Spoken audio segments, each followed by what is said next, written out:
और देखो, मैंने कृष्ण को तो नहीं देखा, राम को नहीं देखा, शिव को नहीं देखा, बुद्ध को नहीं देखा, जीसस को नहीं देखा, लेकिन मैंने ओशो को देखा है और उनकी आवाज सुनी है। शास्त्रों में तो बताया गया है कि कृष्ण की बोलने का जो स्वर वो बहुत आकर्षक था, वो बहुत मिठासपूर्ण ढंग से वो बोलते थे, ऐसा कहा गया है।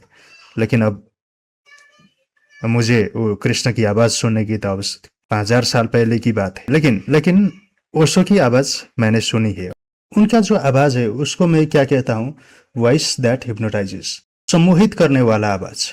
अगर आप एक बार सुनते हैं ओशो की वॉइस, तो आपको लगता है कि बार बार सुनो, फिर सुनो, फिर सुनो।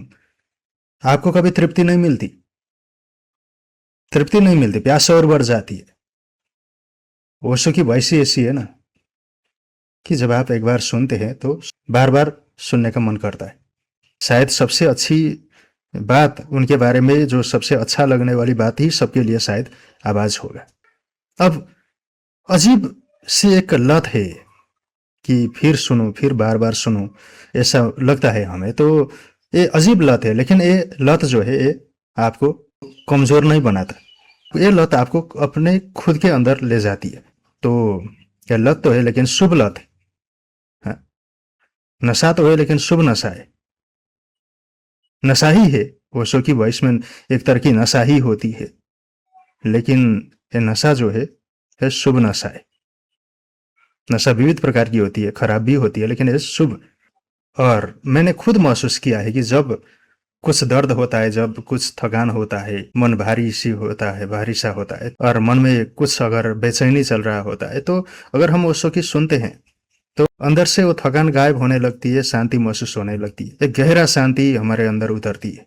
तो ऐसा स्वर है। बाकी अब मैं कुछ भी कहूँ, लेकिन आप खुद सुनिए ओशो को, तो फिर कुछ एक्सप्लेनेशन की ज़रूरत ही नहीं पड़ेगी कि कैसा है ओशो की आवाज़। अगर आप एक बार सुनते हैं तो आपको खुद को पता चल जाएगा। संगीत जैसा है, अंदर तक छू जाती है, आत्मा तो आत्मा छू जाती है। ऐसा अब संगीत तो नहीं, लेकिन संगीत जैसा है। संगीत की भी आवश्यकता नहीं पड़ती। अगर हम ओशो की आवाज़ सुनने लगते हैं तो फिर उसका जो आनंद है, अब उसके सामने तो संगीत का क्या है। अब संगीत को ही छोड़कर हम ओशो को सुनते हैं, ऐसा आवाज़ है। और कहूँ तो ध्यान की भी ज़रूरत नहीं पड़ती। हाँ, ओशो को जब हम सुनते हैं तो ध्यान करने की भी ज़रूरत नहीं पड़ती, क्योंकि सुनना ही ध्यान बन जाता है, ऐसी आवाज़ है। इसलिए मैं कहता हूँ कि एक असल जो सच्चा गुरु होता है ऐसा ही होता है। उसकी सबसे बड़ी ताकत क्या होती है, उसकी वाणी होती है।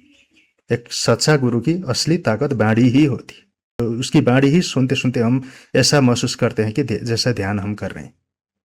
हाँ, आनंद महसूस होता है, शांति महसूस होती है। हाँ, तो सुनना भी ध्यान बन जाता है। और कभी कभी तो जब पहली बार हम ओशो को सुनते हैं तो शायद सब कुछ समझते भी नहीं उनकी बातें, लेकिन फिर भी हम सुनते रहते। हम छोड़ नहीं सकते उनको, क्योंकि उनका जो वॉइस है ऐसा ही है कि हम नहीं समझते उनकी बात, लेकिन फिर भी सुनते रहते। ये अजीब सा अनुभव है। हर चीज़ जो है समझना जरूरी भी नहीं, महसूस करने की बात है ना।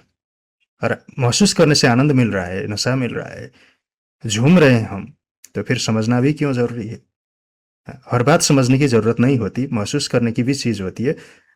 ओशो एक सच्चा गुरु जब हमारे सामने खड़ा होता है तो उसकी प्रेजेंस, उसकी उपस्थिति भी हमारे लिए पर्याप्त होती है।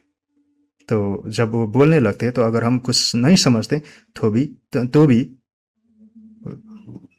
उसमें से जो शांति प्राप्त होती है वो अलग होती है। तो हम नहीं समझते कुछ बातें, शायद शुरुआत में हम नहीं समझते, लेकिन जब उन्हें छोड़ नहीं सकते, सुनते रहते हैं, और एक प्रकार के आनंद में हम डूब रहे होते हैं। तो इसीलिए मुझे लगता है कि एक सच्चा गुरु का जो सबसे पहली मूलभूत आधार यही है कि उसकी वाणी, वाणी कैसा है, वचन कैसा है। क्योंकि हम ईश्वर के बारे में भी यही समझते हैं कि ईश्वर का वचन कहते हैं ना। सबसे बड़ी कीमत किस चीज़ के, ईश्वर के वचन। और ओशो की भी वचन है, सबसे ज़्यादा कीमत उनकी वचन है। मुझे कभी कभी लगता है कि शायद उनकी प्रवचनों को सुनकर शायद बाड़ी की देवी सरस्वती का वास उनके जीवा पर होगा। हाँ, बाड़ी की देवी सरस्वती की वास होगा जीवा पर उनकी। इतना सुकून देने वाली उनकी आवाज़ है। क्या कहूँ ओशो की, उनकी वाणी को विशेष रूप से उनका जो ये प्रभाव है, हम प्रभावित होते ही हैं, और प्रभावित होना कोई बुरी बात भी नहीं है, और ओशो के सामने प्रभावित होना तो और भी अच्छी बात है, क्योंकि हम प्रभावित तो कहीं ना कहीं होते ही है, हम कहीं ना कहीं प्रभावित तो होते ही है। हर चीज़ में संसार से प्रभावित होते रहते हैं, लेकिन ओशो से प्रभावित होना ये अच्छी भी बात है, और अच्छी अच्छी बात है कि हम सही स्थान में हम प्रभावित हो रहे हैं। तो कमेंट कीजिए कि आपको क्या सबसे अच्छा लगता है ओशो ओशो के बारे में, प्लीज़ कमेंट कीजिएगा। Thanks so much.